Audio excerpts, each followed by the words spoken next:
Soda Case Files with Kat and Ashley. Sorry, guys, we will get this together eventually. And I'm so sorry seriously, if you can hear my neighbor. I don't know what's sounds going like on there's. there. It's sounds like there's a funny ghost because she's the one. Oh well, she's the B word next door. She's the one that reported me for playing my music too loud, but yet she's over there cussing so loud she's on a podcast recording. But anyways, how have you been? I'm finally back in town. Not recording from a distance or in someone's bedroom. I'm so happy that you're back home. I'm hot. That's how I am. I'm hot. I'm busy and I'm hot. Yeah, me too. It's so hot here. Yes, it's ridiculous.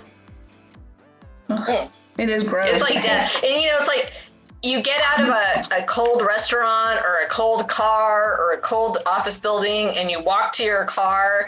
It's 30 seconds, the walk, and you're instantly so overheated. You have no, like, the coolness you were once feeling. Sweat. Yes. Gross. It's gross. Anyways, yeah, so how was your trip? Oh, well, okay, we'll talk about that first. It was fantastic. I had such a good time. I did not want to come back. I loved the weather there. I loved seeing the babies. It was just a really good time.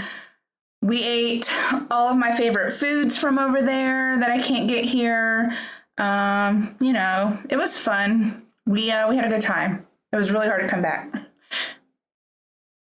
So what's the favorite food that you are not getting here that you get there? Okay, I'm going to be crucified for this because Texans are like fucking die hard about their barbecue, but North Carolina barbecue and South Carolina barbecue is just different. East Coast barbecue is done different. They make theirs with vinegar base instead of mustard or whatever the hell they use here. I don't even know what they use here, but it's so good. And like the coleslaw over there is made with vinegar. It's like a yellow color. It's not like the white color coleslaw you get here.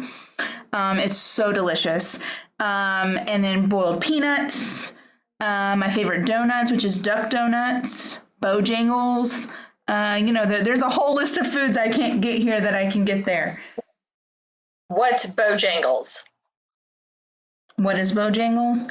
It's a fried chicken fast food place, like actual fried chicken, not like chicken tenders. But they also have like homemade style biscuits. They have amazing seasoned fries. It's just so good. I've been eating it since I was a kid. That was kind of like the tradition my grandfather and I had on Saturdays when we lived on the farm was we'd go to town, and as a treat for being a good child, I would get Bojangles. So it was a rare occurrence, I see. When I lived on the farm, yes. Everything was a rare occurrence when I lived on a farm. Mm-hmm.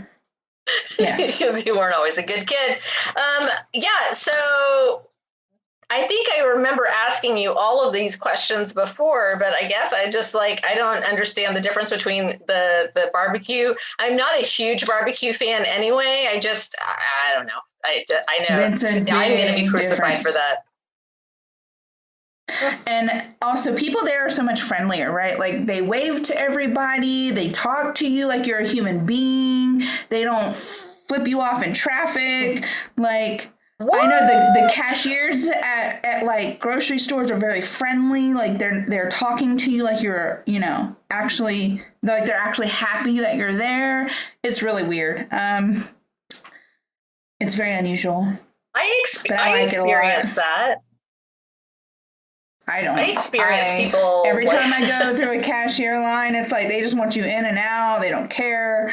People here like flip you off and yell at you in traffic, and barbecue's not done right here, guys. I'm really sorry. If I probably just lost every single Texas listener we've ever had. It's just not. I just grew up on that kind of barbecue, and I love it, and I miss it. So. Okay. I would do a hair snap, but my hair's in a bun, so. Hair. She was gonna do a hair snap. She did it kind of without any effect, but. Yeah, it's too hot. All right, so it's your show. What you got? Oh well, what are you drinking? Ooh. What are you drinking? Well, So I started with an old favorite, Galveston Island Brewing Citramello IPA, but I have a new one from one of your favorites, Legal Draft Beer Company out of Arlington, Texas. Mangoes Free or Mangoes Free. Oh, I love it. That's cool. It's a mango IPA crafted to remove gluten. I am all about it. Oh. I'm so excited to open this. So I'll do that right now, in fact, even though I'm not done with my other one. I am actually drinking something tonight. And well, first of all, I'm sorry that my internet is shit. Like, I just assume everyone knows that by now. So sorry if I'm off. Anyways, I went to a membership meeting for a certain organization. And one of the people had, I don't want to say it because I don't want to get them in trouble, but one of the people there had alcoholic popsicles that come from Costco. And they're fucking delicious. That's what I'm drinking in a cup right now. I poured it in a cup so I could drink it while I'm doing my story tonight. They had strawberry, they had lime, and then watermelon hibiscus. It's 8% alcohol per popsicle. Like, what the fuck? Like, I'm in heaven. I had 2 at the chamber, and, I just said it, fuck. And now I'm having 1. So, anyways, the chamber had alcoholic popsicles today, and it was delicious. So, you know how when Kat drinks vodka, it's like a whole other episode? This is when Ashley drinks Costco popsicles. Actually, don't know what's in here. I don't know what kind of alcohol is in here, but it's really good. So I recommend them. She said you can buy them. Buy the beer inside Costco. So, anywho, so that's what I'm drinking. I have had lots of beer hopping things, but again, I post them on Untapped. We do have one lovely follower, RC. He also comments on a lot of our stuff. He does follow us on Untapped. So if you want to know what I'm drinking around Houston, follow us on Untapped. Awesome. This mangoes free. Mangoes free. Mango, because you were like freaking out. Yeah. Oh my gosh. Sorry. It's delicious. Delicious. It just tastes like mango juice. That's all it tastes like. It's so good. It's like a breath of fresh air. I saw you freaking out when you tasted it, so I assumed you had to say something. Oh my gosh. This is probably one of the best tasting beers I've ever had. It's light and it is just amazing. I wish I could send it to all of you. I really do. I would. If I could, I would. I tried to find some BrewDog that wasn't an IPA, and I could not find it anywhere. I looked at HEB and I looked at Beers Looking at You.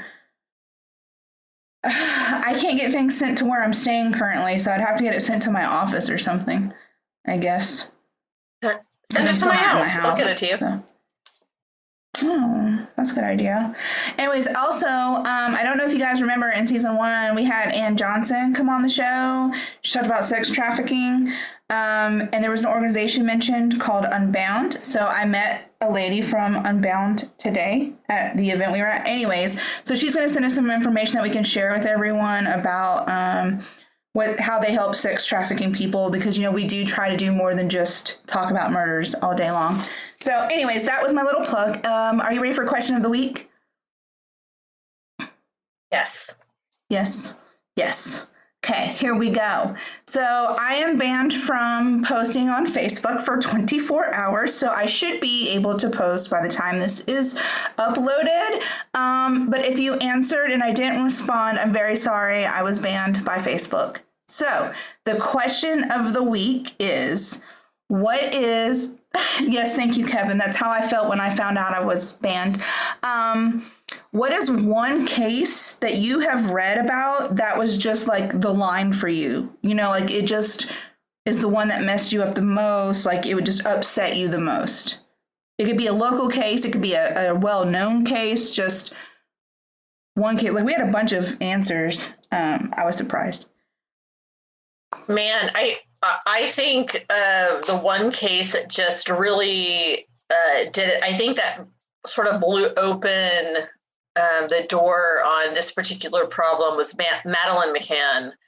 I think if I could solve that, I think I would, but that's one of the things that's like watching the documentary about it and hearing how big of an industry child sex trafficking is just that. I think that was like just devastating to me. Yeah. I think that's probably the one that like it's not necessarily her in particular, though that story just makes me so mad in so many different ways. I get so like frustrated as a parent. I get frustrated about that story, but I think in general there are all these other kids who were in Portugal who were also gone and disappeared and who didn't get the notoriety that she did. But it really did, for me, it opened my eyes to the problem. And I think that's probably the one that hit me hardest. Yeah, I think ones with kids are just awful. I think stories with kids are just like the worst. The one that was for me, it was about this child abuse case. Her name was Alyssa. I don't know how to say the last name. I think it's Guardo. I don't know how to say it properly, but it's been described as one of the worst child abuse cases they've ever seen in the United States. And as I was reading it, the reason it upset me so much is because there were a million red flags. CPS had been called by the schools, by family members, by neighbors, like doctors told CPS, all kinds of stuff. And not one time did CPS even go and visit the child. They didn't remove her from the situation. And anyway, she ended up dying. And it was just the most horrifying thing I've ever read. And so, yeah, that was the one that I was like, I try to avoid child abuse cases because of that. Like, I couldn't even finish researching it or watching anything about it because it's just so disheartening, the fact that there were so many people who warned CPS about the mother of this child, and they just did nothing. So that was the one for me. We had a lot of people who commented some interesting ones that I hadn't heard of before. I'm just always interested when I talk to other true crime people, like what it is that was too much for them, because it's always interesting to me. I don't know why. I just kind of like to know. But that's the one for me. I think that as a survivor of childhood sexual abuse, that I tend to gravitate towards those stories of children who have been exploited or abused or hurt in some way. And it was a book early in my life that I read, A Child Called It. Mm. Have you heard of that book?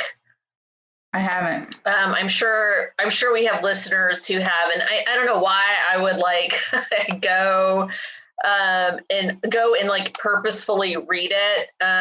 It's by Dave Peltzer, and it came out when I graduated high school, and it's one of the most severe child abuse cases in California history. He was starved. He was like made to drink bleach and left him for dead, and the whole thing, like it was really, she called him it, and it's his story. And I read that, I think I might have been 19 or 20, and I read that then, and I think that was probably my first dip into true crime of like this is something that that I knew that interested me. Mm-hmm. I knew of this since it was such a bestseller at the time, or it was like something people read. Other people like me were out there, because who wants to purposefully read that? But Yeah, it's rough to hear about it. But yeah, there was all like a variety of different cases, and there's a lady I follow on TikTok who posted a bunch of books that were were that she's very into true crime, and they were just too much for her. And I was like, I can't even. If a book grosses you out that much, or like disturbs you that much, I was like, I can't do it. So anyways, that's kind of what made me think about the question. Is I saw her post about like these books that she read that were just too much for her. Anyways, so I'm going to talk about trivia now, and then I'm going to get into the story because I'm sure everyone's just like, please shut up. So here's just some trivia. Approximately 2,300 Americans go missing every day. This does not include Americans who go missing in other countries. That's just in the United States. Milk cartons with missing children first started in the mid-1980s. I think we've mentioned it before, but the first child to appear on a milk carton was Eaton Patz, and a man actually later confessed to killing him. But he was the first one to appear. Medical examiners and coroner's offices in the United States right now have more than 40,000 sets of unidentified remains. I thought that was a little crazy because that's kind of sad that 40,000 people died and no one's like claimed them or anything. According to the National Crime Information Center, more women than men go missing. I think we kind of figured that. It is estimated that at least 8 million children worldwide go missing each year. And then that brings me to the Amber Alert. So most people know what the Amber Alert is. You get a message on your phone, child's missing. We've talked about needing to pay attention to it more. So this was named after a 9-year-old girl named Amber Hagerman. It is an acronym for America's Missing Broadcasting Emergency Response, which I didn't know that's what it stood for. I thought it was just named after her.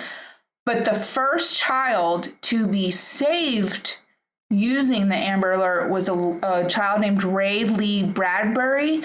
She was abducted at 8 weeks old in November, and she was rescued in Texas. So I thought that was kind of interesting. So my story tonight is a very crazy disappearance case that happened in another country. It is still unsolved to this day. I've seen it. Some of you may have seen the YouTube video, but not really known the story behind it. So when I post episode and stuff, I will also post a link to the YouTube video. It will be in the show notes as well because it's just crazy to watch the YouTube video on this guy. So I don't know if you've ever heard of this case. It's called Lars Mittank. He was from Germany. Have you ever heard about him? Nope. No. Lars Mittank was born on February 9th, 1986 in Germany. Again, you may not recognize the name, but some of you may have heard of it. It's one of the strangest disappearances. It's been named that a number of times. There were tons of witnesses. There's disturbing footage, yet no one knows where he is or what exactly happened.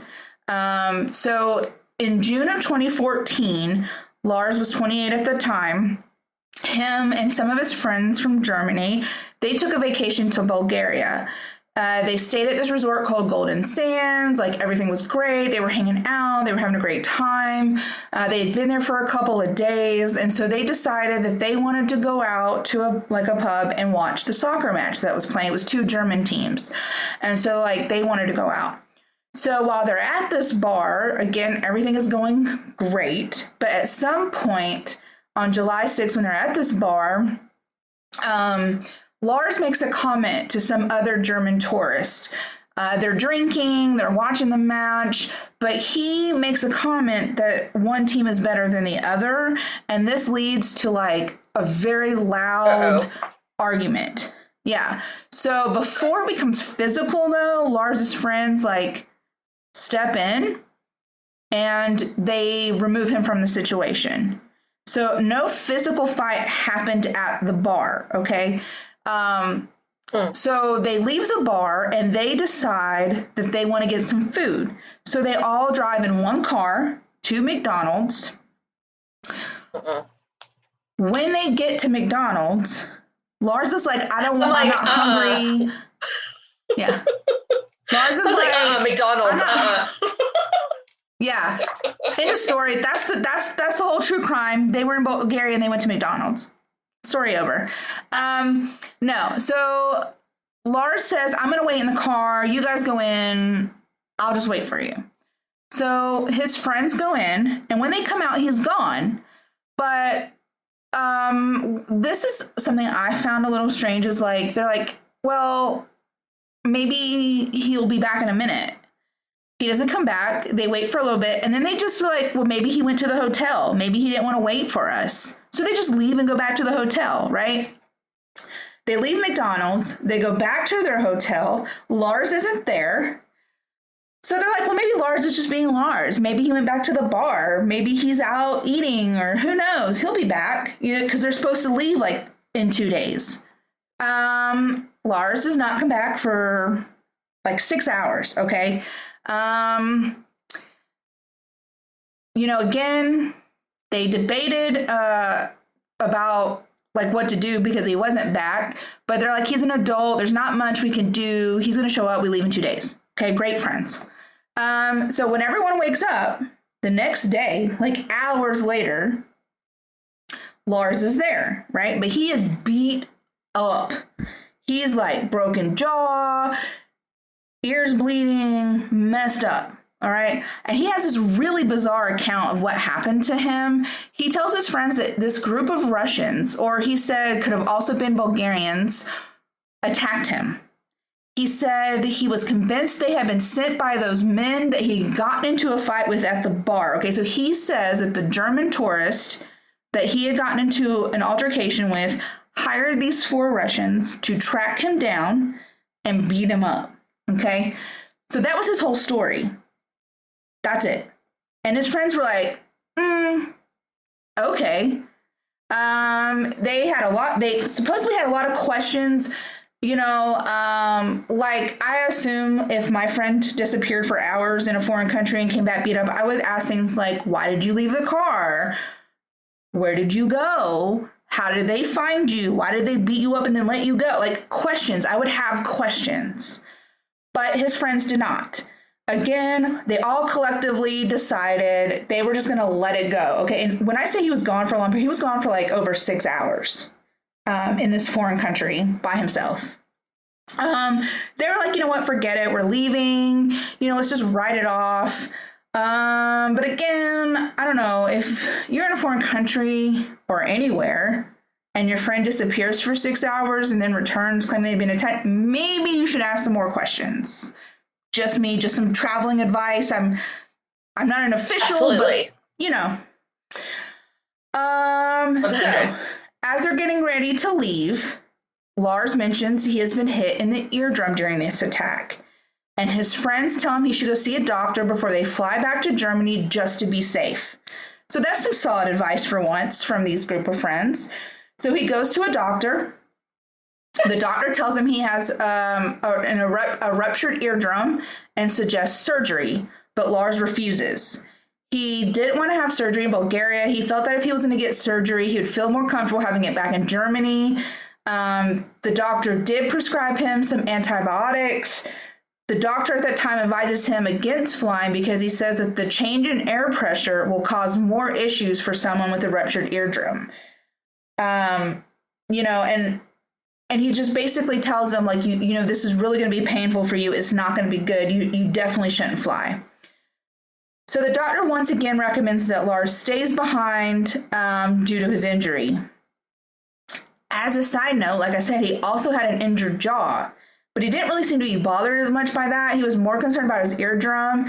And in all of these reports, they really just focus on the eardrum more than the jaw. So after hearing what the doctor said to him, his friends were like, okay, well, why don't we all just delay our flights? We'll stay here while you heal up, and we'll all fly back to Germany together. Once again, solid advice. But Lars is like, no. Don't do that. You guys fly home. I'll stay behind. Again, if I'm in a foreign country with a friend, if I go with you to that country, I'm not leaving without you. But he's like, no. You go, take your regular flight. So they all drive to the airport. He drops them off. And then he goes and he finds a hotel near the airport and checks himself in. And this, if this story hasn't already been kind of crazy, just gets crazier. From here, it just is fucking bizarre. He checks into the hotel. The hotel's called Hotel Color. And at this time, it was known to be a very sketchy type of hotel in a very sketchy part of town. However, as I need to say this, his friend said when they left him, he seemed in a good mood and he seemed relaxed. So, friends are on a plane back to Germany. He is by himself in some new hotel in a sketchy part of town. Lars begins to exhibit some really strange and erratic behavior at this point. He called and texted his mother asking questions about the antibiotic he was supposed to be on, and then told her to block all of his credit cards and his debit cards. His first call was around midnight. She said that she couldn't really make sense of what he was saying. It just sounded like he was terrified. At 3 a.m., he calls her back and is whispering and just sounds like totally terrified. He was whispering that there was a group of men that was trying to either kill him or rob him.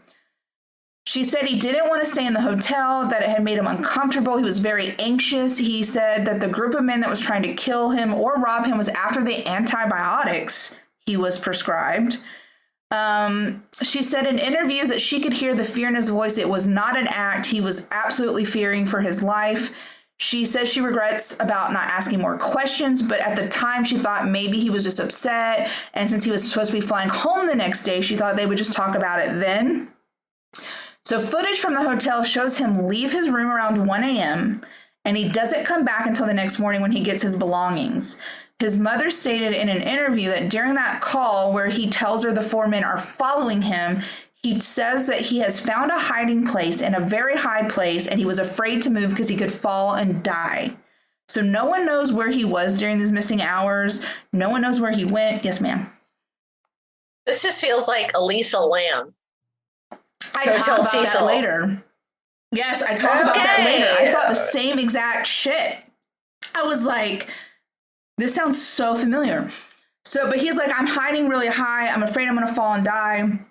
Again, no one knows where he was because the cameras show him pacing in the hallway, and then he darts into like an elevator or whatever, and then he's just gone for hours, calls his mom, texts her, whatever, comes back and gets his shit the next morning right before his flight. July 8th, this is 2 days after the altercation at the bar, 2 days after he was beat up, and 1 day after his friends had left to fly back to Germany. Lars was scheduled to fly home. He had texted his mother, he had arrived at the airport, and his mother later confirmed he had a flight booked because she's the one that booked it, because when he called her from the hotel, he said he wanted to come home immediately, and he didn't have a ticket yet, so she went and immediately got him a ticket for the very next day. So she had texted back and suggested he go speak to the physician at the airport just to make sure everything was okay with his ear. And some theories say that she probably said that because she was worried about him and that she wanted a doctor to kind of like feel out his mental health, but that's not confirmed. So either way, she texts him to go get his ear checked out. So he goes to the airport physician to check on his injuries. Excuse me, the eardrum and of course the jaw. So the doctor tells him he can fly, but he notices that Lars is acting extremely weird. So according to the physician, Lars looked nervous, fidgety. He was very paranoid. He kept asking questions about the antibiotics he was supposed to be taking. He was like obsessed. Excuse me. He was obsessed with these antibiotics, okay? Around this time, the airport was going some construction, including the physician office. And during his consultation with the physician, a construction worker enters. He's in his vest. He's clearly a construction worker. He enters, and as soon as Lars sees him, something about it just triggered something in him. Sees the construction worker. Like the reflective vest? He has, he has the vest on. He looks 100% like there's no mistaking that he is a construction worker, okay? Lars sees this construction worker and it just triggers something in him, and he immediately gets up and starts, he drops everything, all of his belongings, he drops them to the floor. He runs to the hallway and starts screaming in German, I don't want to die here. I don't want to die here. I have to get out of here. So, yeah. So he drops all of his shit. He leaves his passport, he leaves his phone, he leaves his wallet, his backpack. Everything is in the physician's office. You can see this on a video camera. He drops it all. So he starts running down the hallway. He's heading towards the exit of the airport. Once he is outside of the airport, he gets to the parking lot and he kind of starts jogging. He's at this point, he's not even like running anymore. He's like briskly jogging. So it's kind of weird because he acts like something's crazy's happening, like someone's following him. He has to get away. But then as soon as he gets outside, he just kind of starts briskly walking / jogging. So he was seen by, yes. So he looks like he's just like out for a jog rather than running for his life. Like when he gets outside, like he takes off running for his life out to exit the airport. But when he gets outside, he kind of looks around and then he kind of walks for a little bit and then starts jogging, but not running, not looking over his shoulder. Like, kind of like I forgot something in my car. I got to go get it before I, tons of people in the parking lot that had arrived. Yeah, tons of people in the parking lot, can see him. There's lots of witnesses. There's cameras everywhere. So this is all caught on camera. So you see him briskly jogging. He is then seen by people in the parking lot climbing over the barbed wire fence. And once on the other side of that fence, he runs into the nearby forest and he has never been seen again. That's all on footage. So the footage is on YouTube and you see him walk into the physician's office. And then a couple of minutes later, you see him walk out of the office, drop his shit, take off running. You see the camera. It turns to the outside cameras. It shows him look around. It shows him jogging, climbing the fence and running into the forest. Yeah. So when the police contact the hotel for any kind of footage to see what may have happened prior to this is where they see him like acting kind of weird, where he's like, like around the times he called his mother and said someone was following him. So Lars can be seen pacing the hallways at 1 a.m., which was around shortly after the first phone call to his mom. He's just pacing up and down. And then this is where they see him dart into an elevator and hide in the elevator. So after he hides in the elevator for a little bit, he gets out and then he gets back in and he leaves for an hour, comes back, and then he leaves again and is not seen until he arrives back at 5 a.m. to get his stuff out of his room. At 6 a.m., he was dropped off at the airport by a taxi. The police would later interview the driver of that taxi and they questioned him about Lars' behavior. And he said that Lars seemed really off and that his pupils were extremely dilated, like completely black. So I watched this really good YouTube video on this and they went over some of the common theories of what people think happened. So I'm going to discuss some of those now. When I say there are like 10,000 theories on this, there's probably more. So these are just some of the main theories I've heard a couple of times. Oh, you looked him up? Yeah. He was really young. He was fit. Like he didn't do drugs. He wasn't drinking. So it was kind of crazy that this happened. But anyway, so one of the theories is that there was a side effect from the antibiotic for whatever reason. But the problem is that Lars never actually filled that prescription. The physician at the airport could see his files, and I don't know how it works over there, but it was shown that Lars never filled the prescription. So he was not on antibiotics. He never took them. He didn't even have them, even though he was obsessed about it. They did not find them in his belongings. So if he did fulfill it, he didn't have them. So it said that even if he had filled it, even if he had the prescription and was taking them, it said that this was one of the most common antibiotics prescribed in the world, and the amount of people that have any kind of side effects is less than 1%, if any, and it's not the kind of behavior that he was exhibiting. And again, it's mute because they say he never filled it. Theory number 2. The theory number 2 is that maybe during the fight where he got attacked by the 4 random strange men that they've never found or seen, he suffered a traumatic brain injury. He did have a ruptured eardrum and an injured jaw, so it's possible that other heavy blows to the head occurred. They believe this because of this behavior in the taxi cab with his dilated pupils and odd behavior. They say that this theory was also kind of debunked, though, because they say typically with head injuries of that kind, the kind of odd behavior he was showing is not immediate. It usually develops over time, and it gets progressively worse over time. It's not immediate that you suddenly become a different person and start acting a different way. A third theory is that I don't know. They said that typically his behavior would not be that odd that rapidly if it was simply a head injury that caused everything. So the third theory is that even though Lars nor anyone in his family had ever had a history of mental illness, they feel like maybe the fight he got into was so dramatic that it caused a psychotic break. So that was one theory. A fourth theory, I'm only talking about 2 more theories.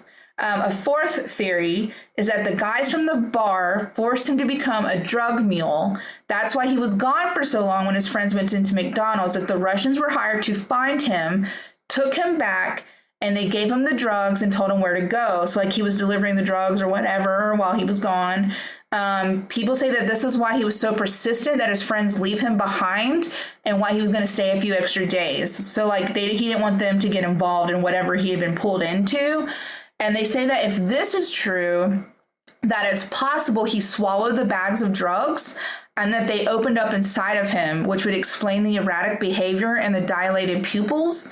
And the scene at the airport was because he didn't want to go through with it, and he disappeared because either he was afraid the Russians were coming after him for not going through with it, or that they did actually find him, or that they would actually find him and kill him, and they may have found him and killed him, which is why there was no body.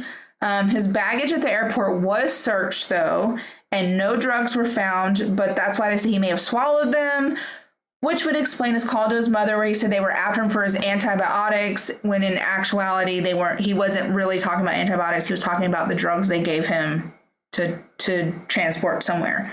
But again, that's just a theory because no one can prove it. There were no drugs in his bag, and they've never found him. Final theory here is that Lars wanted a new life and he was known as an outdoor enthusiast, so maybe he was using this as an excuse to get off the grid. But his family had hired a private investigator like immediately, and they pulled out all of the stops. They spent so much money, they did all kinds of stuff, and there was just simply like no sign of him anywhere. He was just gone. When I was reading some other theories of people who had just like really researched the case and know a lot about it, who are from over in that area, and then there were some like doctors that weighed in, psychiatrists that weighed in. They think that either someone drugged him with a psychoactive drug and he reacted badly with his brain chemistry because of the dilated pupils, the paranoia, hearing things, whatever.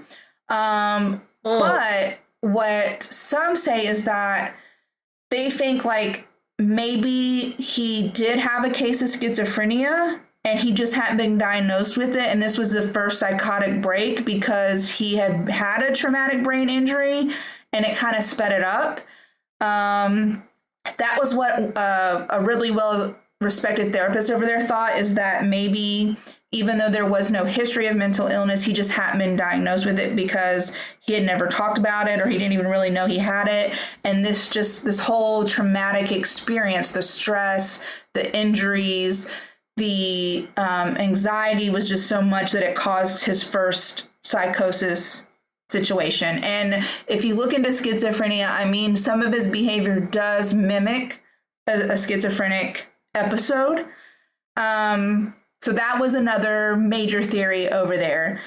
So no matter what theories are out there, there are a lot. There are so many theories from medical professionals, internet detectives, the actual investigators, the private investigator, his friends. But at the end of the day, nobody knows. I mean, there was no body.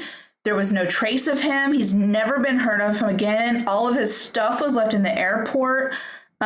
His mother's never been contacted again. They haven't even found pieces of like his clothing, like if he had died in the woods and animals ate him or whatever, like nothing.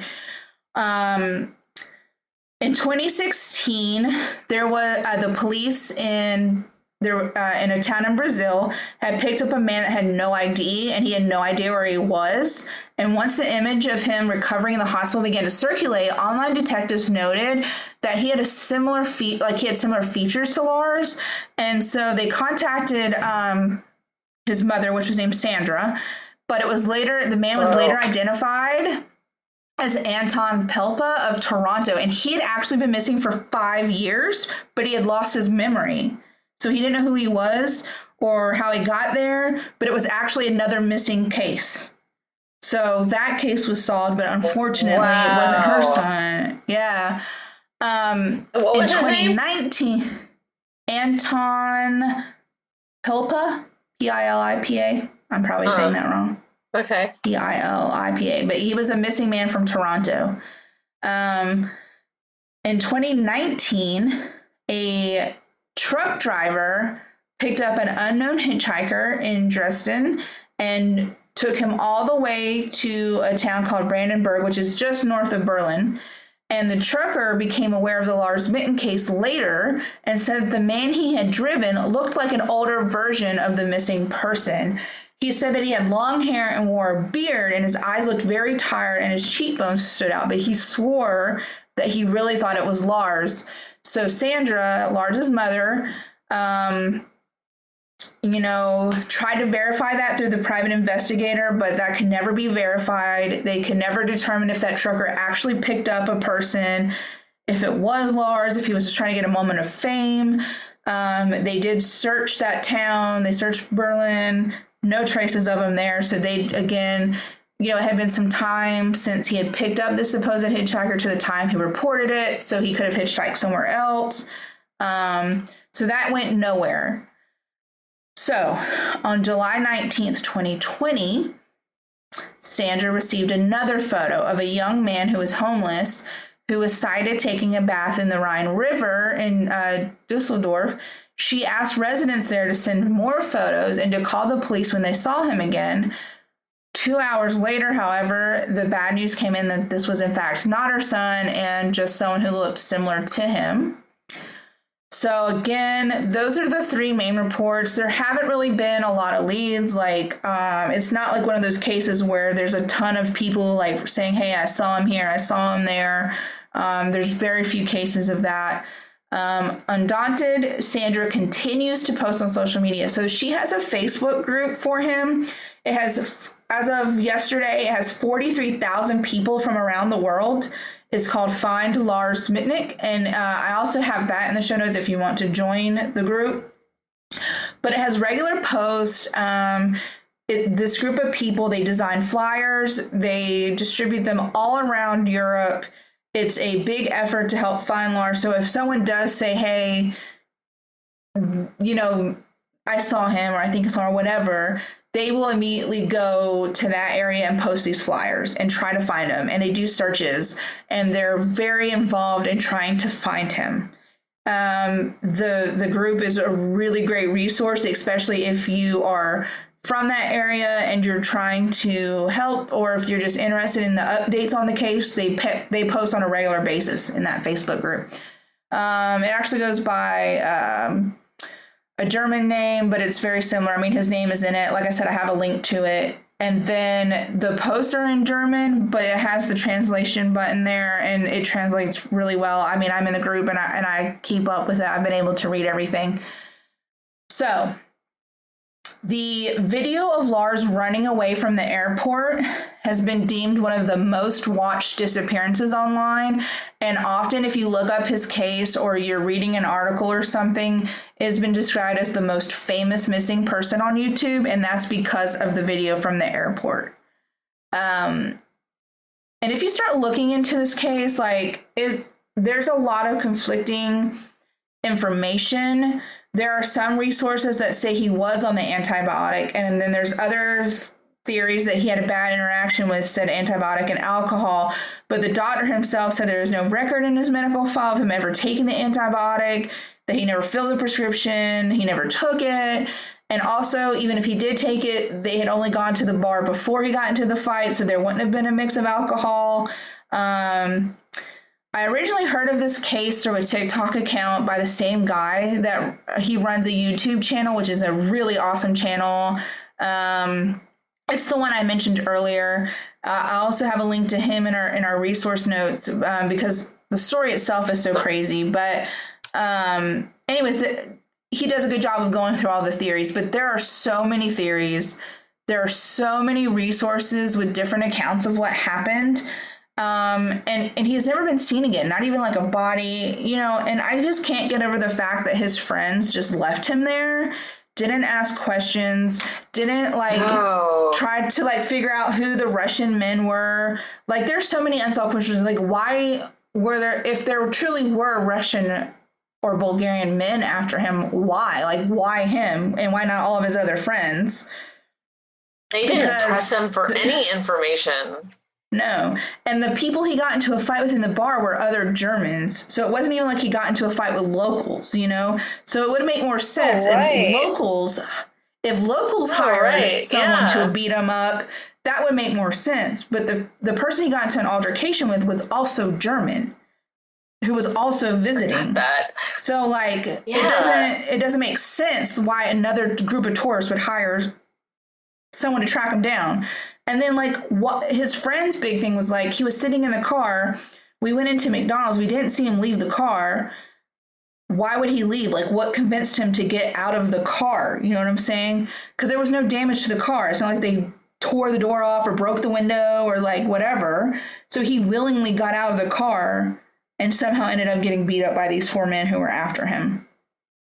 The whole thing about they were after him for his antibiotic, even if he had his antibiotic, why would someone be trying to chase you and kill you for an antibiotic? So you mentioned the Alyssa Lam case, and I had the same thought. I was like, this gives me Alyssa Lam vibes. I have it written down. I was like, her behavior in her hotel while she was traveling alone. She was, on medication that she wasn't taking, just like he wasn't taking his medication. Their behavior was similar. Neither case has really been solved. I mean, her body was found, but not really solved. Both were in a sketchy hotel in sketchy part of towns, alone, on medication, suffering from paranoia, hiding in elevators, fighting with unseen forces, in and out, thinking they were being followed, thinking someone was after them, and then they both ended up dead in a foreign country. And I was just like, holy shit, it's so similar. It's so crazy to me, the similarities. I don't know if other people felt that way, but as soon as I was reading his story, I was like, this is exactly what it reminds me of. So that was, I just was like, this is crazy. But again, that's my story. That's Lars. Yes, ma'am. Do you think that he's dead? Well, as she takes the drink of alcohol.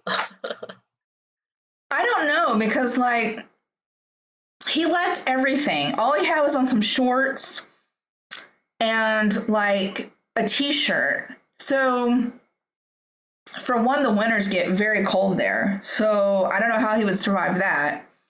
But also he climbed a barbed wire fence. He had to have gotten cut badly, I would think. Plus, he had the ruptured eardrum and the injured jaw. So, how long could he really survive in the wild? I would imagine his ear would get infected pretty quickly without antibiotics. That's just me, but I would assume that, especially being out in the wild. But his mom literally the day he went missing, she hired the private investigator. And they searched, and the police searched. They've searched all around the airport, the forest, surrounding areas, everything. No one saw him after the video. No one has even found a trace of him ever. And there's, like I said, 43,000 people in the Facebook group, and his mom is still looking for him. The case is still opened, and nothing. No trace of him at all. So, do I think he could still be alive? Not really. Let's just say those 4 Russians really were after him. Like, maybe he was supposed to be a drug mule. No fucking way. I don't know. There's seriously so many theories. There's Reddit forums, there's TikToks, there's podcasts, there's documentaries, there's YouTube channels about it. There are so many theories about what could have happened, where he could have gone. But at the end of the day, again, they've never found a single piece of evidence of what happened after. And like I said, to me, it's really weird that he runs so quickly out of the airport and then just jogs casually in the parking lot and then jumps over a barbed wire fence and runs into the forest. Like, to me, that screams to me psychotic. But at the same time, like, why were you just casually jogging if you were so scared 5 seconds ago? I don't know. No, I don't. To answer your question, I don't think he's still alive. The video of him running out, like he's walking in casually, and then the next few minutes, he's running like he's sprinting or he's in a race. I mean, there's a he is running as fast as he possibly can out of the airport. Mm-hmm. Did you watch the video? Oh, I just watched that part. Like, he's walking in, he has a suitcase. Mm-hmm. So as soon as he gets out, he kind of looks around. Yeah. Jets out of the airport. He looks around, kind of like looking to see if anyone's watching him. And then he just turns and he just jogs. Like, he's pacing himself for a 5K. Like, no sense of urgency. Yeah, I didn't see that part, but yeah. The cameras follow him the whole time. There's different angles from different cameras, and they all show him just looks around, casually jogs off, kind of walks for a little bit, then starts jogging again. When he gets to the fence around the airport, instead of like just exiting or like leaving the parking lot, he climbs the barbed wire fence and then just runs off into the forest. There's like a forest right behind the airport, and that was the last he's ever been seen. The camera loses sight of him as soon as he gets into the forest. No one was chasing him. On the hotel footage, they never saw anyone on his floor. Then no one came to his hotel room. No one came to the hotel room with him and his friends. So no one ever saw these men that were supposedly chasing him or following him. And they still don't know where he was hiding when he said he was hiding up high and he was afraid to move because he might die. They don't know where he was. They can't figure it out where he possibly could have been hiding or why he wanted his mom to cancel his credit cards and debit card. Yeah. Because that's what his messages said to her was cancel my stuff. Louis, just chill out. So do you think it was a psychotic break? I think it's very possible it was a psychotic break just because I've known people or I've known a person who had schizophrenia and I've seen one of their episodes and it is terrifying. Very terrifying. I don't know if it was schizophrenia. I just know he was acting insane, right? His pupils were dilated. He was he had this story of people following him. He thought someone was going to kill him. He was hiding. He was darting in and out of elevators, pacing, called his mom and told him he was scared and feared for his life and to cancel all of his accounts because he was going to get robbed. None of it makes sense at all, honestly. So I don't even know what to think, right? Like, I have no idea. Like, sometimes you can kind of get an idea of what you think might have happened to a person. I have no idea what happened to him at all. His mom thinks that maybe... They didn't drug test him. They didn't drug test him. No, but his They just friends didn't did find say any while drugs on him. Right, and nothing in his belongings that suggested any of that. His friends did say that at least while they were together, he never did drugs prior to the trip or on the trip. And they said they really were only drinking when they went to watch the match that night, supposedly. So, I don't know. To me, that sounds like a really bad acid trip, right? Like, dilated pupils, thinking someone's after you, afraid you're going to fall and die. Like, I don't know. It sounds like some kind of either really bad reaction to a drug or a psychotic break. Because how else would you explain his behavior, you know? Like, it's just, to me, it just doesn't make sense. His mother thought that maybe he lost his memory, but like, he obviously had his memory up until the airport. So how would he suddenly lose his memory? So that part didn't make sense to me. But maybe that was just her trying to, like, you know, hold on to hope or something that he would be found. But yeah, I have no idea. I dated a drug addict, and a lot of the behavior sounds like what a cocaine addict would go through. You know, just that paranoia and sort of wild-eyed and that sort of thing. The other thing is that his friend, because I dated a drug addict, I never knew when the drugs were being taken. And so their friends, man, they left him at a gas station. They didn't search for him. Those are some shit friends. Right. So how aware were they of his drug use or not drug use? The only thing I could think of is if he truly wasn't a drug user and his friends didn't see him, is that someone slipped it to him at the bar or something, you know? But again, why would they do that to just him and not his friends? When I was witnessing the schizophrenic attack or episode from someone, you know, they were fine 1 minute, and then the next minute they thought someone was after them. They truly thought that, you know, people were against them.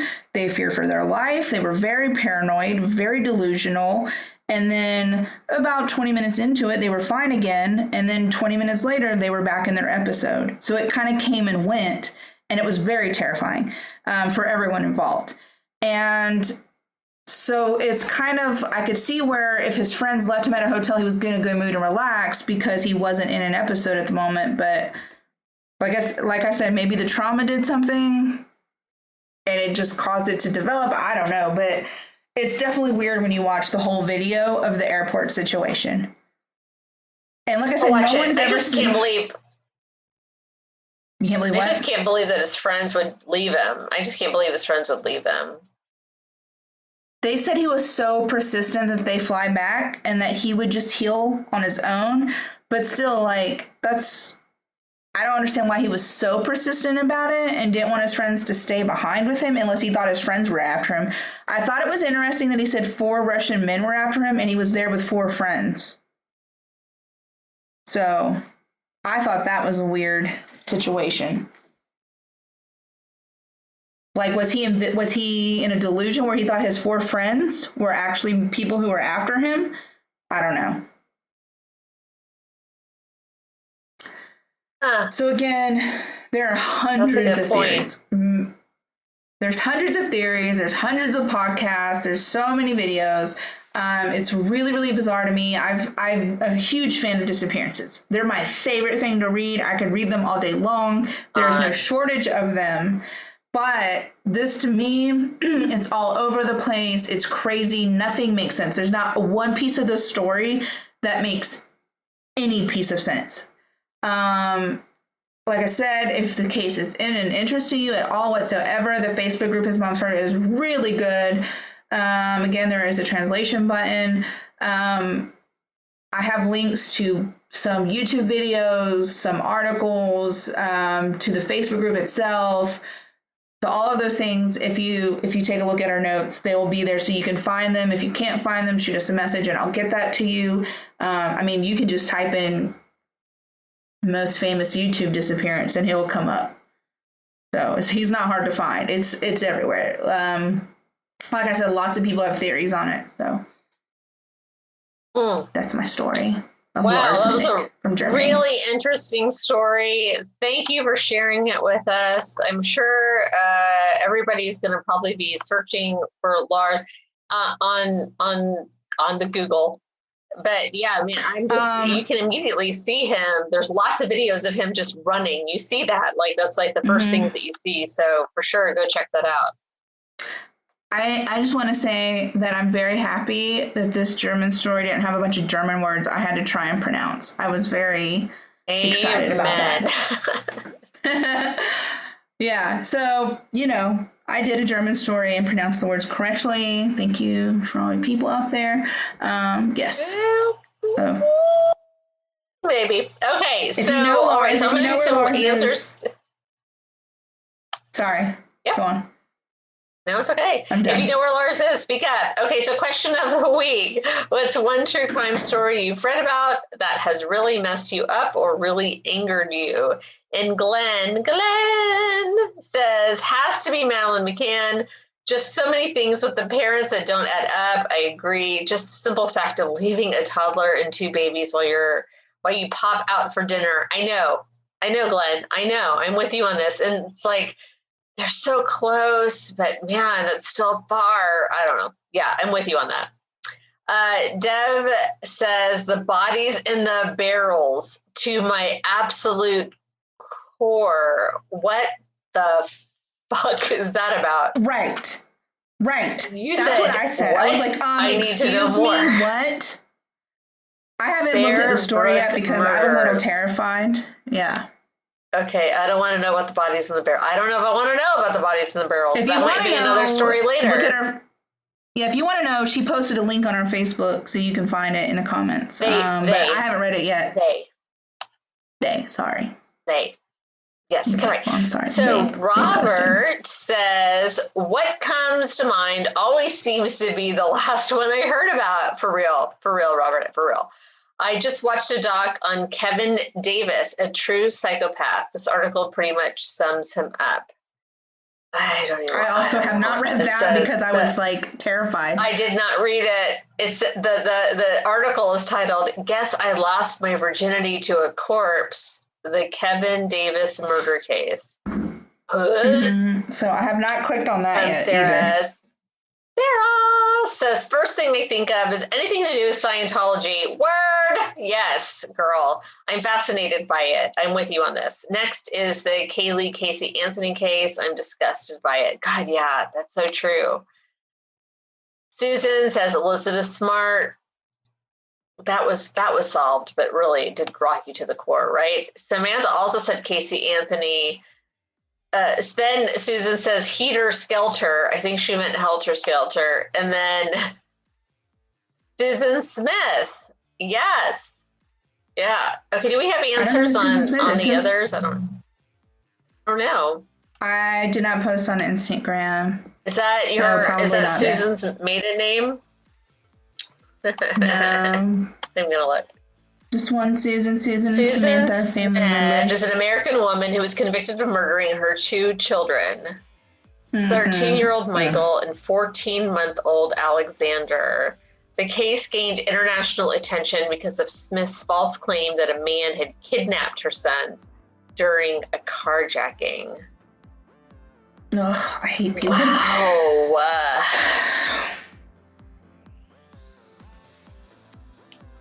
Yep. Is that all the answers? That's all the answers. So, wow. Those are some good stories that we need to look at. Thank you very much. I know. If you guys have question of the week suggestions or story suggestions or just suggestions in general, please send them to our Facebook page. I can still Facebook message. I'm just banned from posting and commenting. So, I'm in Glenn's spot now. I've followed in Glenn's shoes. I'm just not on a 30-day ban yet. I'm sure it's coming.